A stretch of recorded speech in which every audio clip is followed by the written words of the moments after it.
देख रहे हैं हिंदुस्तान प्राइम टाइम। मैं हूं आपके साथ मानवी।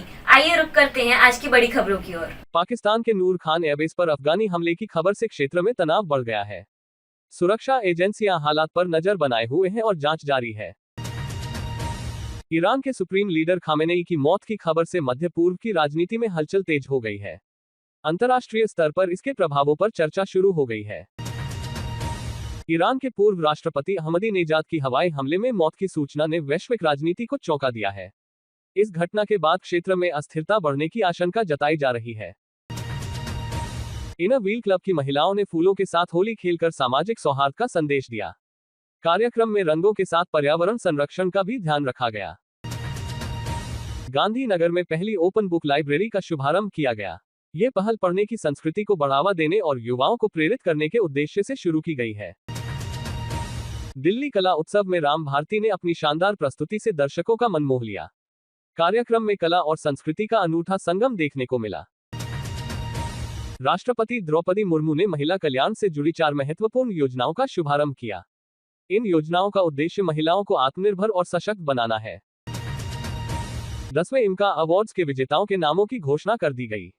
समारोह में विभिन्न क्षेत्रों में उत्कृष्ट प्रदर्शन करने वालों को सम्मानित किया गया। जनजातीय कला उत्सव का आयोजन पारंपरिक संस्कृति को बढ़ावा देने के लिए किया गया। कार्यक्रम में लोक कला, हस्तशिल्प और नृत्य की विशेष झलक देखने को मिली। खाटू श्याम का वार्षिक मेला धूमधाम से संपन्न हुआ। बड़ी संख्या में श्रद्धालुओं ने भाग लेकर आस्था और भक्ति का प्रदर्शन किया। मणिपुर में सुरक्षा बलों ने बड़ी कार्रवाई करते हुए हथियारों का भारी जखीरा बरामद किया है। अभियान के दौरान कई संदिग्ध ठिकानों पर छापेमारी की गई। होली के पावन अवसर पर अभया प्रोडक्शन हाउस के सीईओ श्री योगेश मलिक जी का जन्मदिन रविवार 1 मार्च 2026 को पूर्वी दिल्ली के निर्माण विहार स्थित ट्रिपल एस स्टूडियो में बड़ी धूमधाम के साथ मनाया गया। इस मौके पर हिंदुस्तान के सुप्रसिद्ध गायकों ने श्री योगेश मलिक जी के जन्मदिन पर अपने अपने मधुर गीतों को गुनगुनाकर कार्यक्रम में अपना समा बांधा। इस मौके पर मुख्य अतिथियों के अलावा अन्य गणमान्य व्यक्तियों ने उपस्थित होकर श्री योगेश मलिक जी को जन्मदिन की हार्दिक शुभकामनाएं दी, जिनमें Shri Pankaj Mehndiratta, founder of Ganpati properties Dehradun, Shri Rakesh Dhama, संगीतकार एवं singer Shrimati Inderjeet Kaur, founder of Kalyan trust, Shri Dharmendra Tomar एवं Seema Dogra, film producer and director, Shri Nagar builder, Shri Girish Arora builder, Shri Vipin Chaudhary CBPL Buildcon, Shri Devendra Rathi सेवानिवृत्त, दिल्ली पुलिस एवं धर्मपत्नी श्रीमती प्रवेश राठी सिंगर, उपमा दुआ anchor Shri Shafiq ur Rahman, founder of Galaxy production house, Sonia Khan, Shrimati Kavita Arora, Shri Avinash Saini, Divya Bhardwaj, Ankit Garg, Nishtha, Pooja Payal, Ruchi Sharma, Tina Parashar, Sushma Kakkar, Vikas Kakkar, Shweta Chugh, Deepa Bisht, Sheetal Singh, Anita Gupta, Babita Gulati, Shri Mukesh Dayal ji, senior anchor Ajay Kumar, video editor Avya production और Shri Pawan Sharma, Pawan art group, Richa Parashar, Shri Harvinder Malik, Shri Sunil Malik, Shri Netram, Shri Anil Rathore,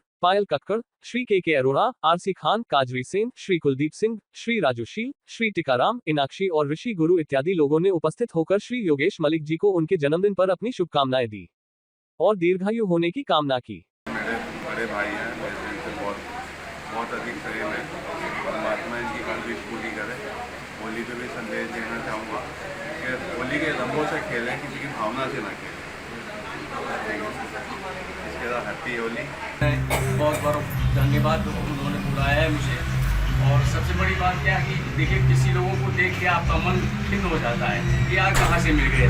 Yogesh ji एक ऐसे इंसान है जिनको देखते ही आपका मन एकदम प्रसन्न हो जाता है। जन्मदिन मनाया जा रहा है, क्या कहना चाहेंगे इस उपलक्ष्य में? सबसे पहले तो योगेश जी को जन्मदिन की मुबारकबाद देना चाहता हूँ। और एक सबसे अच्छा दिन है, होली का दिन है, रंगों का त्यौहार है, सब कुछ है। और मैं अपना एक हल्का सा देता हूँ। मैं ऐसे डेवलपर रात में काम कर रहा हूँ, उसमें योगी जी मेरे साथ सहयोग में है। पूरे उपलक्ष्य में क्या कहना चाहेंगे आप?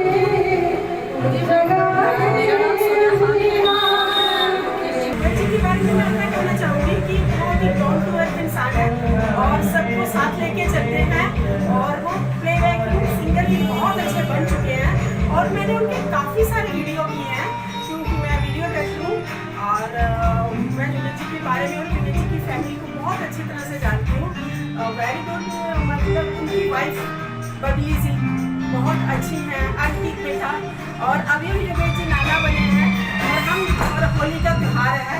माता रानी ऐसे ही खुशियाँ उनके घर में हर साल संभाल लेते हैं। योगेश जी आपके फ्रेंड हैं? हाँ, योगेश जी मेरे बहुत अच्छे दोस्त हैं।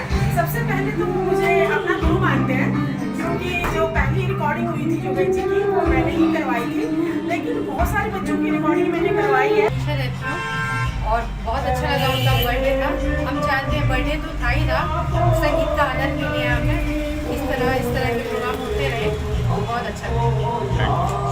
मैडम आप भी कुछ बोलना चाहेंगे?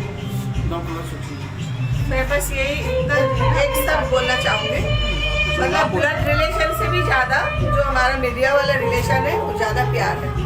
मुकेश जी मेरे बड़े भाई, अनीता मेरी फ्रेंड ये आ नहीं रही थी, मैंने इसको ज़बरदस्ती लेके आई। और योगेश जी का तो क्या बात, जब से हम मिले हैं बस कभी मतलब गिले सुना कुछ नहीं है उनके बारे में। तो आज योगेश जी का चाहती हूँ, बहुत अच्छे इंसान है वो हर किसी को एक ही नज़र से देखते हैं, उनका मतलब इतना रिस्पेक्ट देते हैं वो सबको। मैं भी न्यू हूँ अभी उनके साथ, लेकिन मुझे कभी भी ऐसा नहीं लगा कि मैं अभी नहीं आई हूँ उनके साथ, मैं बहुत पुराने से हूँ उनके साथ, ऐसा मुझे लगता है। बिकॉज मैं बहुत ज़्यादा कॉन्फिडेंट उनसे बात कर सकती हूँ, मेरे को कोई हिचक नहीं होती है। And thank you ma'am. आप कितने सालों से जुड़ी हैं उनके साथ? अभी जस्ट शायद आपको हैरानी हो, but may be last 2 month से ही मैं उनके साथ हूँ और मैं बहुत ज़्यादा उन्हें रिलेट करती हूँ अपनी फैमिली मेम्बर की तरह। बिकॉज उन्होंने कभी भी मेरे को ऐसा फील ही नहीं होने दिया। वे ऑफ टॉकिंग उनकी बहुत अच्छी है और उन्होंने बहुत रिस्पेक्ट। तो मैडम एक देश के अंदर होली का त्यौहार भी सर्फ के ऊपर आ गया है, क्या कहना चाहेंगे देशवासियों को होली पर? होली का त्यौहार आ रहा है, उसके उपलक्ष्य में क्या कहना चाहेंगे देश को, देशवासियों को? हैप्पी होली बोलना चाहती हूँ और मैं उन्हें कहना चाहती हूँ होली बहुत अच्छा पर्व है और लेकिन उसे प्यार से मनाइए प्लीज़। मेरा बेस्ट फ्रेंड है और आज उसका बर्थडे है, हम विश करते हैं और ये सब लोग बहुत अच्छे हैं और मैं यहाँ का यहाँ अफगानिस्तान से बात करती हूँ और मुझे सिंगिंग मुझे बहुत अच्छा लगता है, बचपन से मुझे मेरा शौक है।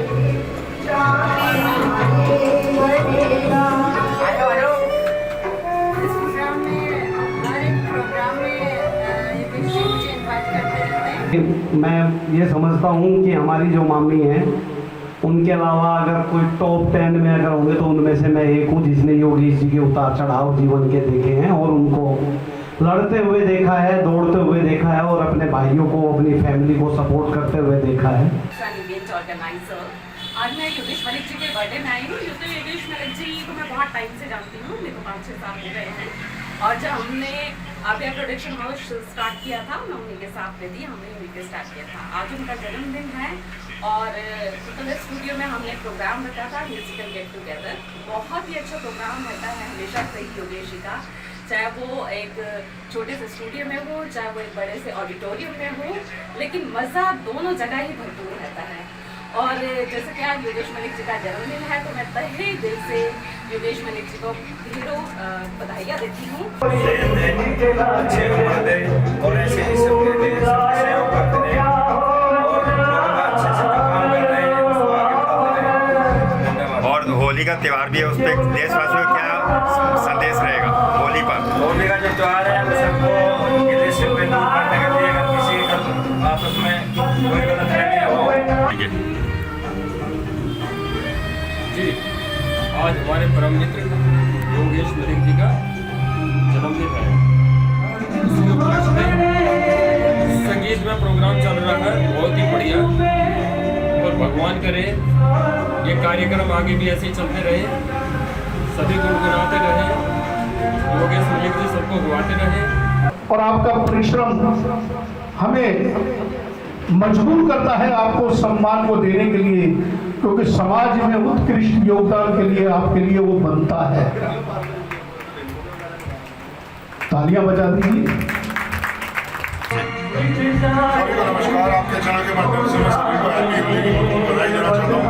और आज हम तो यहाँ पर आए हुए योगेश जी का बर्थडे सेलिब्रेट करने, प्लस होली का फंक्शन भी रखा गया है। बहुत सारे लोग आए और बहुत एंजॉय कर रहे हैं, हमें बहुत अच्छा लग रहा है। और मैं योगेश जी से काफ़ी तकरीबन 4 साल से जुड़ा हूँ। योगेश जी बहुत नीचे के बहुत अच्छे इंसान हैं और बहुत अच्छे इवेंट भी करते हैं। मैं उनसे जब से फर्स्ट टाइम से इवेंट शुरू कर रहे हैं तब से मैं उनसे जुड़ा हूँ। कहना चाहेंगे? आज योगेश मलिक जी का जन्मदिन है, उन्होंने हमें आमंत्रित किया है, निमंत्रण दिया भेजा था और साथ ही साथ होली मिलन का भी यहाँ पर्व मनाया जा रहा है और बहुत ही अच्छा लग रहा है। बहुत ही सब मिलजुल कर अपना खुशियाँ बांट रहे हैं, गीत गा रहे हैं और होली का पर्व भी बहुत अच्छे से मनाया जा रहा है और मैं योगेश जी को बहुत बहुत बधाई देना चाहूँगी। उन्होंने होली के साथ साथ अपना जन्मदिन मनाकर हम सबको यहाँ बुलाया। भारत ज्ञान विज्ञान समिति भिकियासैन अल्मोड़ा के तत्वावधान में नागरिक शिक्षा केंद्र बासोट भिकियासैन अल्मोड़ा उत्तराखंड के विधिवत उद्घाटन के साथ V Basot RCM public school Basot Chhotau V Basot के बाल वैज्ञानिकों ने राष्ट्रीय विज्ञान दिवस के अवसर पर विज्ञान के छोटे छोटे प्रयोगों के साथ महान भौतिक विज्ञानी प्रो चंद्रशेखर वेंकटरमन को उनके विज्ञान के क्षेत्र में किए गए उल्लेखनीय योगदान के लिए याद किया गया। इस अवसर पर मंचस्थ मुख्य अतिथि श्री नंदकिशोर उप्रेती जी द्वारा बच्चों द्वारा राष्ट्रीय विज्ञान दिवस पर बच्चों द्वारा किए गए छोटे छोटे विज्ञान प्रयोगों की सराहना करने के साथ बच्चों से विज्ञान को स्वयं करके सीखने को प्रेरित किया। मंचस्थ अतिथि रामदत्त उप्रेती ने आमजन के जीवन को सहज सरल बनाने में विज्ञान की भूमिका को बच्चों के साथ अपनी बात साझा की। विद्यालय के प्रधानाध्यापक D.S. गिरी जी द्वारा प्रो वेंकटरमन जी की महत्वपूर्ण खोज रमन इफेक्ट के बारे में महत्वपूर्ण जानकारी दी गई। विद्यालय के शिक्षक ताजदार अंसारी ज्योति गोस्वामी जी द्वारा भी बच्चों को विज्ञान की हमारे लिए उपयोगिता पर अपनी बात रखी। बच्चों ने छोटे छोटे विज्ञान प्रयोगों के साथ विज्ञान की प्रकृति को समझा। विज्ञान प्रयोगों में भागीरथ प्रकाश ने नींबू के रस से लिखे गुप्त संदेश को आग के ऊपर रखने पर लिखे संदेश को पढ़ना, प्रिंस नेगी ने उत्प्लावन बल, सौम्या ने गुब्बारे में सुई चुभोने पर हवा के शीघ्र प्रवेश से गुब्बारा कैसे फूटता है, तनु ने हवा कैसे आग जलाने में सहायक है, रक्षिता ने रासायनिक परिवर्तन, दीपिका ने पारदर्शी अपारदर्शी अल्पपारदर्शी आदि, कुमार ने कार्य किसे कहते हैं, दृष्टि ने विलेख विलायक विलन, जानकी ने शाख झाड़ी पेड़ वरा। कन्या हाईस्कूल बासोट से जानवी डंगवाल ने कंधी पर रगड़ने से कागज के छोटे टुकड़ों के पास ले जाने पर कागज के टुकड़े कैसे चिपक जाते हैं आदि विज्ञान के छोटे छोटे प्रयोगों का सुंदर प्रस्तुतिकरण किया गया। इसके साथ ही RCM पब्लिक स्कूल बासोट से पीयूष नेगी व मयंक बेलवाल ने प्रो चंद्रशेखर वेंकटरमन के विज्ञान के क्षेत्र में उनके उल्लेखनीय योगदान पर अपनी बात रखी। उत्तराखंड के अल्मोड़ा की होली विश्व प्रसिद्ध मानी जाती है, जिसे सांस्कृतिक नगरी के नाम से भी जाना जाता है। अल्मोड़ा की होली का एक अलग ही महत्व है। आइए दिखाते हैं हमारे विशेष संवाददाता हरीश अधिकारी जी की ये रिपोर्ट। दिल्ली के चर्चित शराब घोटाले को लेकर 3 साल से चली आ रही अदालती और सियासी लड़ाई का नतीजा अब देश के सामने आ चुका है। दिल्ली की राउज एवेन्यू कोर्ट ने सीबीआई की चार्जशीट को बेहद कमजोर मानते हुए पूर्व मुख्यमंत्री और आम आदमी पार्टी आप के सुप्रीमो अरविंद केजरीवाल को बरी कर दिया है। केजरीवाल के साथ उनके कैबिनेट सहयोगी रहे उप मुख्यमंत्री मनीष सिसोदिया और तेलंगाना के पूर्व सीएम केसीआर की बेटी के कविता को भी शराब घोटाले के आरोपों से दोषमुक्त कर दिया गया है। इस मामले के कुल 23 आरोपी बरी हुए हैं, लेकिन इसे सबसे बड़ी राहत केजरीवाल और उनकी पार्टी के लिए माना जा रहा है, जिन्होंने इस शराब घोटाले के चलते काफी कुछ राजनीतिक और व्यक्तिगत रूप से बहुत कुछ खोया और सहा भी। इसको लेकर विभिन्न जनों ने अपनी प्रतिक्रिया व्यक्त की है। इस संदर्भ में अपने प्रतिक्रिया व्यक्त करते हुए असम के अंतर्राष्ट्रीय ख्याति प्राप्त राष्ट्रीय स्तर के मानवाधिकार एवं सामाजिक कार्यकर्ता डॉक्टर दिव्य ज्योति सैकिया ने कहा कि भारतीय जनता पार्टी भाजपा के नेतृत्व में गठित केंद्र सरकार ने केंद्रीय अन्वेषण ब्यूरो सीबीआई एवं पुलिस आदि को दुरुपयोग कर अपनी सत्ता का गलत इस्तेमाल किया है। ये स्पष्ट हो गया है कि अरविंद केजरीवाल को सरकार ने राजनीतिक साजिश के तहत जेल भेजा था। उनका स्पष्ट मानना है कि भाजपा नीत केंद्र सरकार ने सीबीआई और पुलिस जैसी संस्थाओं का इस्तेमाल राजनीतिक प्रतिद्वंद्वियों को दबाने के लिए किया था। सैकिया ने सीधे तौर पर यह आरोप लगाया है कि शीर्ष नेतृत्व ने जांच एजेंसियों के जरिए कोर्ट को गुमराह करने की कोशिश की, जो उनके अनुसार एक संगीन अपराध की श्रेणी में आता है। एक मानवाधिकार कार्यकर्ता के तौर पर उन्होंने इसे सिर्फ राजनीतिक लड़ाई नहीं, बल्कि मानवाधिकारों का बड़ा उल्लंघन माना है, क्योंकि किसी व्यक्ति को कमजोर सबूतों के आधार पर लंबे समय तक जेल में रखना उसकी व्यक्तिगत स्वतंत्रता का हनन है। उन्होंने इसे केजरीवाल के बढ़ते राजनीतिक कद को रोकने के लिए रची गई एक सोची समझी साजिश को करार देना था। सैकिया कहते हैं कि राउज एवेन्यू कोर्ट द्वारा चार्जशीट को बेहद कमजोर मानना सीबीआई और ईडी की साख पर एक बड़ा धब्बा है। इससे भविष्य के मामलों में इन एजेंसियों पर दबाव बढ़ेगा। अदालत का यह फैसला लोकतंत्र में चेक्स एंड बैलेंसेस की याद दिलाता है। जब जांच एजेंसियां और सरकार अपनी सीमा लांघने की कोशिश करती हैं, तो न्यायपालिका ही अंतिम रक्षक के रूप में सामने आती है। महाराष्ट्र के रालेगण सिद्धि में वरिष्ठ समाज सेवक अन्ना हजारे ने अरविंद केजरीवाल से जुड़े मामले पर प्रतिक्रिया देते हुए देशवासियों से न्याय व्यवस्था पर भरोसा बनाए रखने की अपील की है। उन्होंने स्पष्ट कहा कि देश कानून और न्याय व्यवस्था के आधार पर चलता है। यदि न्याय व्यवस्था न हो तो अराजकता फैल जाएगी। इसलिए हर नागरिक को अदालत के फैसले को स्वीकार करना चाहिए। अन्ना हजारे ने कहा कि जब अरविंद केजरीवाल की गिरफ्तारी हुई थी, तब भी उन्होंने यही बात कही थी कि अदालत जो भी फैसला देगी, उसे सभी को मानना होगा। उन्होंने दोहराया कि किसी भी मामले में अंतिम निर्णय न्यायालय का होता है और वही सर्वोपरि है। शिवसेना यूबीटी प्रमुख उद्धव ठाकरे ने मांग की कि आबकारी नीति मामले में दिल्ली के पूर्व मुख्यमंत्री अरविंद केजरीवाल और उनके मंत्रियों को गिरफ्तार करने वाले अधिकारियों को अब जेल भेजा जाना चाहिए। महाराष्ट्र के पूर्व मुख्यमंत्री ने कहा कि उन्होंने केजरीवाल और मनीष सिसोदिया को बधाई दी है, जिन्हें दिल्ली की एक अदालत ने उन्हें इस मामले में बरी कर दिया है।